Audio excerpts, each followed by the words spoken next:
Hello, I'm SA, your AI essayist. Please note that all content, audio and video in this presentation are AI generated. As AI can sometimes produce inaccuracies, I encourage you to verify any factual information presented. With that in mind, let's begin. Herbert Spencer, a figure whose name resonates with the echoes of Victorian intellectual ambition, sought to construct a unified system of knowledge, a grand synthesis that would explain the entirety of existence, from the cosmos to the minutiae of human societies. His project, ambitious in scope, aimed to apply the principles of what he perceived as universal evolution to all aspects of reality. This intellectual endeavor, far from a mere academic exercise, was a profound attempt to understand the underlying forces shaping the world, a quest fueled by the burgeoning scientific discoveries of the 19th century and a deep-seated belief in progress. The central intellectual problem Spencer grappled with centered on the nature of societal development. He sought to understand the laws governing the evolution of human societies, believing that these laws were analogous to those governing the evolution of the natural world. He aimed to identify the driving forces behind social change, the mechanisms by which societies grew, differentiated, and adapted to their environments. This was a time of rapid transformation. The Industrial Revolution, the rise of new scientific disciplines, and the burgeoning of democratic ideals presented a complex and often bewildering landscape. Spencer, like many intellectuals of his era, sought to bring order to this perceived chaos, to provide a framework for understanding the direction and trajectory of human civilization. Spencer's initial formulation of his ideas, which would later be controversially labeled social Darwinism,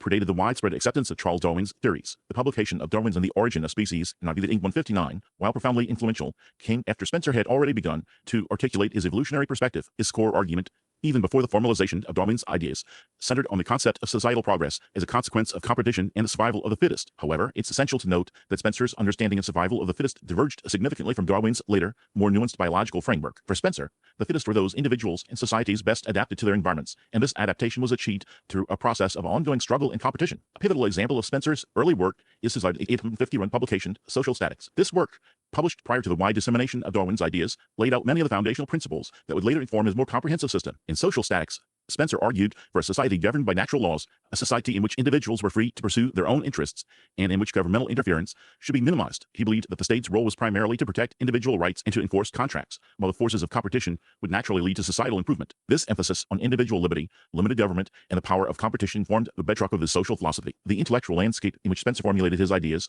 was profoundly shaped by the influence of earlier thinkers. Chief among these was Auguste Comte, the French philosopher and founder of positivism. Comte's positivism, with its emphasis on scientific observation and the belief in social progress, provided a crucial framework for Spencer's early thought. Comte's vision of a society evolving to distinct stages, culminating in a scientific and industrial age, resonated deeply with Spencer's own aspirations. Spencer adopted Comte's belief in the possibility of applying scientific methods to the study of society and his conviction that social phenomena were governed by discoverable laws. The notion of progress, central to Comte's philosophy, also became a cornerstone of Spencer's system. However, Spencer diverged from Comte in his emphasis on individual liberty and his skepticism towards centralized social planning. The initial reception of Spencer's work within philosophical circles was significant, particularly in the United States. His ideas, with their emphasis on individualism and limited government, found a receptive audience among American intellectuals and industrialists. One of the earliest and most prominent figures influenced by Spencer was William Graham Sumner, a Yale University sociologist. Sumner adopted and adapted many of Spencer's core tenets, becoming a leading proponent of laissez-faire economics and a staunch advocate for minimal government intervention in the economy. Sumner's writings, such as What Social Classes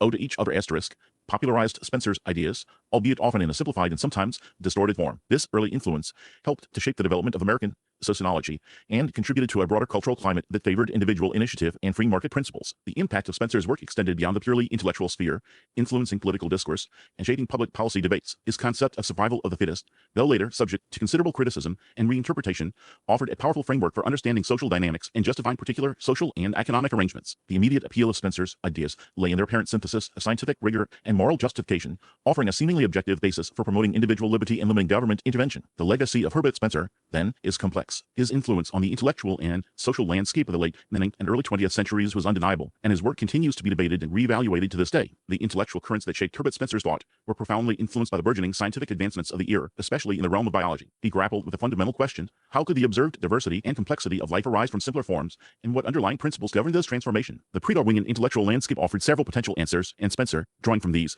sought to formulate his own comprehensive theory of evolution. A cornerstone of Spencer's biological framework was the concept of differentiation and integration. He posited that evolution in both living organisms and societies proceeded through a process of increasing complexity. Simple, homogeneous structures, whether biological or social, underwent differentiation, giving rise to specialized parts and functions. Simultaneously, these differentiated parts became integrated, forming a cohesive whole. This principle, he believed, was the driving force behind all evolutionary change. Spencer's methodology involved a keen observational eye combined with a penchant for analogy. He meticulously examined biological specimens, noting the ways in which organisms developed from undifferentiated embryos to complex adults. He then extrapolated these observations to the social sphere, arguing that societies, like organisms, evolved from simple, undifferentiated states to more complex and specialized ones. The division of labor, for example, he saw it as a form of social differentiation, analogous to the specialization of organs in an animal. The development of a legal system, a complex web of social interactions, and a shared culture he viewed as integration, which held the society together. A pivotal work in articulating Spencer's early evolutionary ideas was his essay, Progress, Its Law and Cause, published in 1857, predating the wider dissemination of Darwin's asterisk on the origin of species asterisk. Here, Spencer outlined his central thesis: evolution was a universal process characterized by the transformation of the homogeneous into the heterogeneous. He explicitly connected this principle to both the biological and social domains. He argued that the natural world, from the formation of galaxies to the development of individual organisms, demonstrated this trend. He also applied this concept to societal development, asserting that societies, like biological entities, evolved from simple, undifferentiated structures towards complex, specialized ones. Spencer's pre-Darwinian evolutionary views were deeply influenced by the work of Jean-Baptiste Lamarck. Lamarck, a pioneering figure in evolutionary thought, proposed that organisms could pass on characteristics acquired during their lifetime to their offspring. This concept, known as the inheritance of acquired characteristics, resonated with Spencer's emphasis on the environment's role in shaping organisms. He believed that environmental pressures directly molded organisms, leading to changes that could then be transmitted to subsequent generations. This Lamarckian influence is evident in Spencer's writings, where he emphasized the adaptive responses of organisms to their surroundings. The impact of Spencer's evolutionary framework extended beyond the realm of pure biology. His ideas had a significant influence on the nascent field of sociology and the development of functionalist perspectives. Early sociologists, captivated by Spencer's vision of society as an evolving organism, adopted his concepts of differentiation and integration to analyze social structures and processes.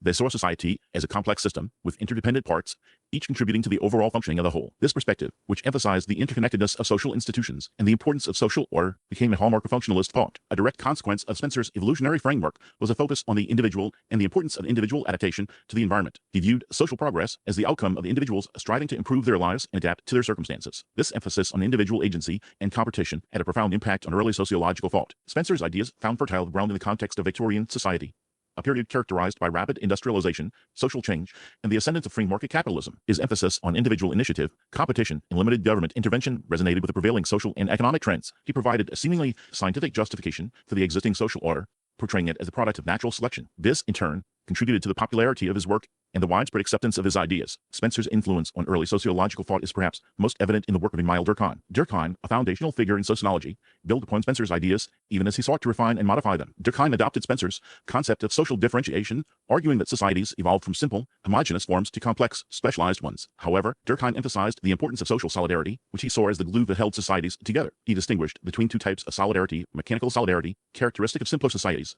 based on shared beliefs and values, and organic solidarity, characteristic of more complex societies, based on interdependence and functional specialization. Durkheim's emphasis on social solidarity, while building on Spencer's framework, also represented a significant departure, highlighting the importance of social cohesion and the potential for social dysfunction. Furthermore, Spencer's work provided a framework for understanding the relationship between the individual and society. He argued that individuals, through their actions and interactions, shape the social order. This perspective, which emphasized the agency of individuals, had a lasting impact on sociological thought. The concept of survival of the fittest, often associated with Spencer, although he did not originate the phrase, became a powerful tool for shaping social and political discourse. It was employed to justify social inequalities and to argue against government intervention in the economy. His ideas, however, were not without their critics. Early critics pointed out the shortcomings of his analogies between biological and social systems. Others challenged his interpretation of evolution and his application of evolutionary principles to social issues. Spencer's biological and evolutionary framework, therefore, served as a foundation for his broader philosophical and sociological theories. He attempted to create a unified system of thought encompassing biology, psychology, and sociology. His emphasis on evolution, differentiation, and integration offered a powerful framework for understanding the development of both organisms and societies. The influence of Lamarckian ideas, the focus on individual adaptation, and the application of evolutionary principles to social phenomena all contributed to the lasting impact of Spencer's work. His ideas, while subject to criticism and reinterpretation, played a crucial role in shaping early sociological thought in the broader intellectual landscape of the late 19th and early 20th centuries. Having established the foundations of Spencer's evolutionary framework, we now turn to his pioneering work in the realm of psychology, a field profoundly shaped by his biological and philosophical commitments. Spencer sought to apply his evolutionary principles to the study of the mind, aiming to understand its development, structure, and function within an environmental context. The intellectual problem he addressed centered on the very nature of mental processes. How did these processes arise? How were they shaped by experience? And what was their relationship to the external world? He envisioned a psychology grounded in observation, biological principles, and evolutionary theory. Spencer's solution took the form of an evolutionary psychology, a perspective that posited the mind as an organ that adapts to its environment. He argued that mental faculties, like physical traits, are molded by experience and subject to the pressures of natural selection. This framework offered a means means of integrating the study of the mind with broader biological and evolutionary understandings. His work attempted to bridge the gap between the inner world of consciousness and the outer reality of the environment. Central to Spencer's psychological framework was associationism, a theory that explained mental processes as the result of associations between ideas. This approach, rooted in the work of earlier thinkers like John Locke, David Hartley, and James Mill, proposed that complex ideas are formed by the linking of simpler ones through experience. Spencer expanded upon this foundation by incorporating evolutionary principles. He proposed that the laws of association, which govern how ideas become connected, by themselves products of evolution. The nervous system, in his view, served as the crucial mediator between the organism and its environment, facilitating the formation of associations and the adaptation of mental processes. Spencer's Principles of Psychology initially published in 1955, stands as a landmark in the history of psychological thought. This extensive work meticulously explored the structure and function of the mind, presenting a systematic account of mental processes from a distinctly evolutionary perspective. He began with the fundamental building blocks of experience, such as sensations and perceptions, and proceeded to analyze more complex phenomena like memory, reasoning, and emotion. Each mental faculty, according to Spencer, was understood as a product of the organism's interaction with its environment, shaped by the demands of survival and reproduction. The Principles of Psychology provided a detailed examination of the nervous system, emphasizing its role in mediating between the organism and its environment. Spencer saw the nervous system as a complex network of pathways through which sensory information is received, processed, and translated into appropriate responses. The structure of the nervous system, he argued, reflects the evolutionary history of the species, with more complex nervous systems enabling more sophisticated forms of mental activity. The brain, in Spencer's view, was the organ of association, the site where experiences were recorded and interconnected. Spencer's focus on the nervous system and the biological basis of mental processes was a significant departure from prevailing philosophical approaches to the mind. He emphasized the importance of empirical observation and the scientific study of mental phenomena, advocating for a psychology that was grounded in biology and physiology. This approach anticipated later developments in the field, particularly the rise of physiological psychology and neuroscience. The direct influence of associationist psychology, championed by earlier thinkers, that is readily apparent in Spencer's work. He drew heavily from the ideas of Locke, who argued that the mind is a tabular rasa, a blank slate at birth, and that all knowledge is derived from experience. David Hartley, who proposed that associations between ideas are formed through the vibrations of the nervous system, further shaped Spencer's thinking. James Mill's work on the laws of association, which described how ideas become connected through commutativity, similarity, and contrast, also provided a crucial foundation. Spencer integrated these associationist principles into his evolutionary framework, arguing that the laws of association themselves evolved to become more efficient and adaptive. Furthermore, Spencer's evolutionary perspective on psychology had a profound and lasting impact on the development of the field. His ideas, while often debated and revised, helped pave the way for the rise of behaviorism, a school of thought that emphasized the role of environmental factors in shaping behavior. Behaviorists, such as John B. Watson, embraced the idea that psychology should focus on observable behaviors rather than subjective mental states, aligning with Spencer's emphasis on the relationship between the organism and its environment. The influence of Spencer's evolutionary psychology is also evident in the work of William James, a key figure in the development of American psychology. James, in his seminal Principles of Psychology 1890, acknowledged Spencer's influence and incorporated evolutionary ideas into his own understanding of mental processes. James adopted Spencer's emphasis on the adaptive function of mental faculties, arguing that the mind is a tool for survival and that mental processes are shaped by their utility in dealing with the environment. James's concept of the stream of consciousness, the continuous flow of thoughts and experiences, reflected Spencer's evolutionary view of the mind as a dynamic and evolving entity. Spencer's evolutionary psychology also contributed to the broader discussion of the mind-body problem. He proposed a form of dualism, viewing the mind and body as distinct but interconnected entities. He argued that mental processes are ultimately dependent on the physical structures of the nervous system, suggesting that the mind is a product of the brain's activity. His emphasis on the biological basis of mental processes helped to shift the focus of psychological inquiry from philosophical speculation to scientific investigation. His work encouraged the study of the nervous system, the exploration of the relationship between brain and behavior, and the development of experimental methods for studying mental phenomena. In conclusion, Spencer's contribution to psychology stems from his application of evolutionary principles to the study of the mind. His evolutionary psychology, rooted in associationism and informed by his understanding of the nervous system, offered a framework for understanding the development and function of mental processes. His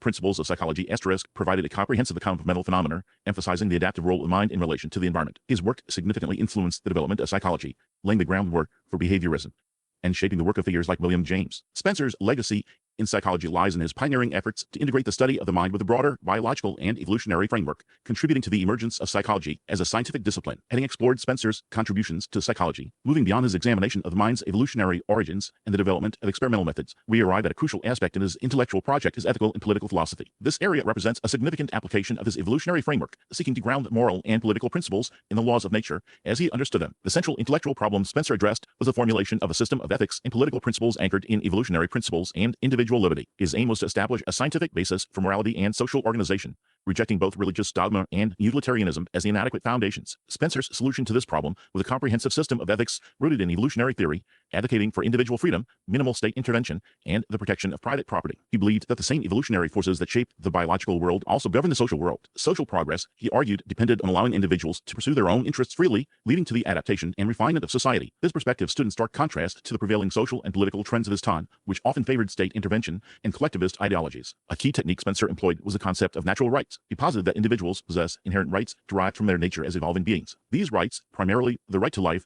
liberty, and the fruits of one's labor, were, in his view, essential for individual survival and social progress. The role of government, therefore, was to protect these rights, not to interfere with the individual's pursuit of happiness or economic activity. This perspective formed the bedrock of his libertarian stance. His arguments for laissez-faire economics, a system of minimal government interference in the economy, were a direct consequence of his ethical and evolutionary principles. He believed that free markets, driven by individual self-interest, would naturally lead to the most efficient allocation of resources and the advancement of society. Specific examples of Spencer's work in this domain include his Principles of Ethics, a multi-volume work that systematically laid out his ethical system. In this work, Spencer argued that morality should be understood as a set of behaviors that promote individual and social well-being, which evolve over time. He articulated his views on various aspects of life, including personal conduct, justice, and the role of the state. His arguments for laissez-faire economics were most clearly presented in his writings on social and political theory, where he advocated for limited government intervention in economic affairs. He believed the government should primarily focus on protecting individual rights, enforcing contracts, and maintaining law and order. He opposed government regulation, taxation, and social welfare programs, arguing that such interventions hampered individual initiative and hindered social progress. The modern relevance of Spencer's ideas is significant,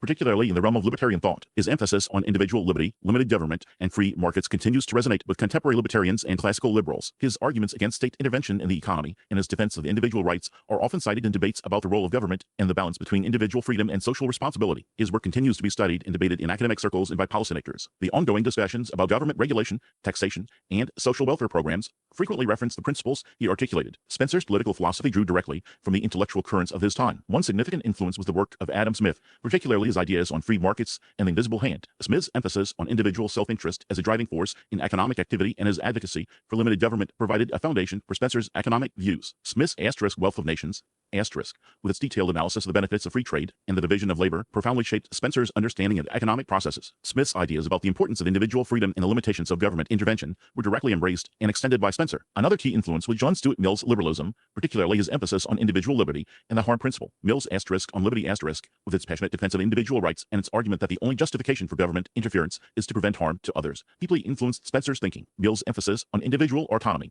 and the importance of protecting individual rights resonated strongly with Spencer's evolutionary framework. Mill's ideas about the importance of individual freedom and the limitations of government intervention were directly embraced and extended by Spencer. Spencer adapted Mill's ideas to his evolutionary framework, arguing that individual liberty was essential for social progress and the government should be limited to protecting individual rights. Spencer's political ideas exerted a significant influence on the development of classical liberalism and libertarianism. His advocacy for individual freedom, limited government, and free markets provided a theoretical foundation for these ideologies. His work was widely read and debated in the late 19th and early 20th centuries, shaping the political landscape and influencing the development of various political movements. His ideas influenced the formation of the Liberty and Property Defense League in Britain, which advocated for laissez-faire policies and opposed government intervention in the economy. His writings were also influential in the United States, where they were embraced by proponents of individual liberty and limited government. His ideas also encountered significant criticism and debate. Critics of Spencer's political philosophy argued that his emphasis on individual liberty and limited government neglected the importance of social responsibility and the need for government intervention to address social problems. They challenged his evolutionary framework, arguing that it could be used to justify social inequality and the exploitation of the weak. His concept of social Darwinism, although a misinterpretation of his views, was used to justify social inequalities and the survival of the fittest, leading to significant backlash. Spencer's political and ethical philosophy, rooted in his evolutionary worldview, offered a comprehensive framework for understanding morality and social organization. His advocacy for individual freedom, limited government, and free markets continues to resonate with contemporary libertarians and classical liberals. His work remains a significant contribution to the history of political thought. Herbert Spencer's intellectual journey, spanning diverse fields such as sociology, psychology, ethics, and politics, culminated in a comprehensive framework that, while subject to critique, profoundly shaped the intellectual landscape of his era and continues to provoke discussion today. His evolutionary perspective, the cornerstone of his thought, offered a unifying principle for understanding the development of both the natural and social worlds. Spencer's ambition was to synthesize a grand theory of everything, a project that, although ambitious, left an indelible mark on the social sciences. A core tenet of Spencer's philosophy was the concept of social evolution, a process he believed mirrored the biological evolution described by Charles Darwin, though it is essential to note that Spencer developed his ideas prior to the widespread acceptance of Darwin's theory. Society, in Spencer's view, progressed through stages of increasing complexity and differentiation, moving from simple,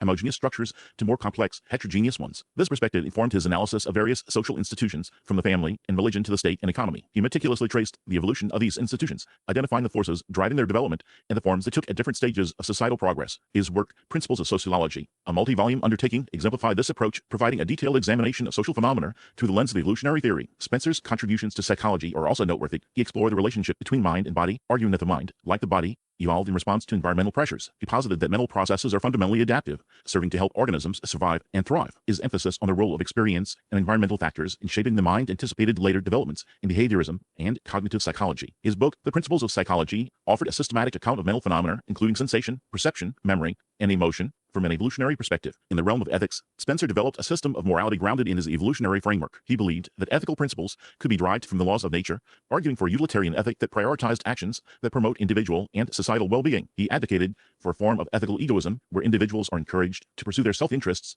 as this, he believed, ultimately benefits society. He maintained that individuals should have the freedom to pursue their goals, provided they do respect the equal freedom of others. His book, The Data of Ethics, presented his ethical system in a systematic and detailed manner, offering a compelling argument for the importance of individual liberty and the role of morality in social progress. Spencer's political philosophy, closely intertwined with his ethics, emphasized individual liberty, limited government, and free markets. He viewed the state's role as primarily negative, protecting individual rights and enforcing contracts, rather than intervening in the economy or social life. He advocated for minimal state intervention, believing that excessive regulation would stifle individual initiative and hinder social progress. His book, The Man versus the State, is a powerful defense of individual freedom and a critique of government overreach. This perspective, although often associated with laissez-faire economics, was rooted in a broader philosophical framework that emphasized the importance of self-reliance, individual responsibility, and the natural evolution of society. The enduring influence of Spencer's work is undeniable, even if his specific theories are no longer universally accepted. His ideas have permeated various fields, from sociology and philosophy to political thought and economics. In sociology, his emphasis on social evolution and the interconnectedness of social institutions laid the groundwork for later developments in functionalism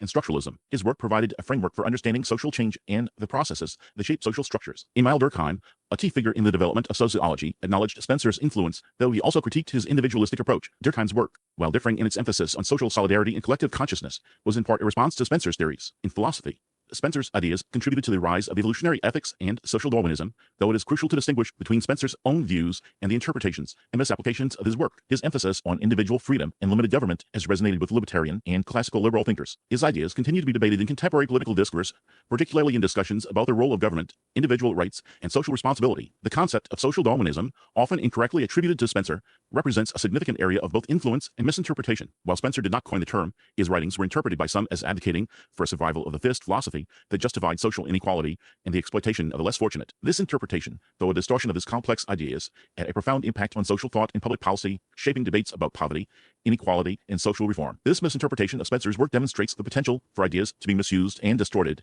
highlighting the importance of critical engagement with complex intellectual frameworks. Spencer's legacy, therefore, is multifaceted and complex. His work reveals both strengths and weaknesses. His evolutionary framework, while offering a powerful lens for understanding social change, was criticized for its deterministic tendencies and its tendency to overlook the complexities of social interaction and the role of power dynamics. His emphasis on individual liberty, while laudable, was also criticized for its potential to neglect the importance of social responsibility and the need for government intervention to address social problems. Despite these criticisms, Spencer's contributions to the development of the social sciences remain significant. His systematic approach to studying social phenomena, his emphasis on the interconnectedness of social institutions, and his commitment to understanding social change have all had a lasting impact. His work continues to be studied and debated, providing valuable insights into the history of social thought and the enduring questions about the nature of society, morality, and politics. His influence is evident in the continued relevance of his ideas in contemporary debates about individual freedom, the role of government, and the challenges of social progress. Spencer's place in the 9th century intellectual history is secure. He was a prolific writer, a popular intellectual, and a significant figure in the development of the social sciences. His work, even when subject to critique, offers a rich and complex perspective on some of the most important questions of his time. He remains a figure whose ideas continue to shape our understanding of the social world, reminding us of the importance of critical engagement with complex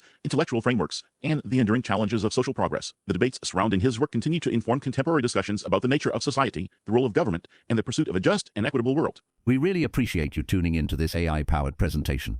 Our goal is to push the boundaries of AI in content creation, and your input is invaluable. If there's a particular subject you'd like to see us tackle next, or if you have suggestions on how we could fine-tune our AI's creative prompts, please don't hesitate to leave your ideas in the comments section. We're excited to bring you more unique content very soon.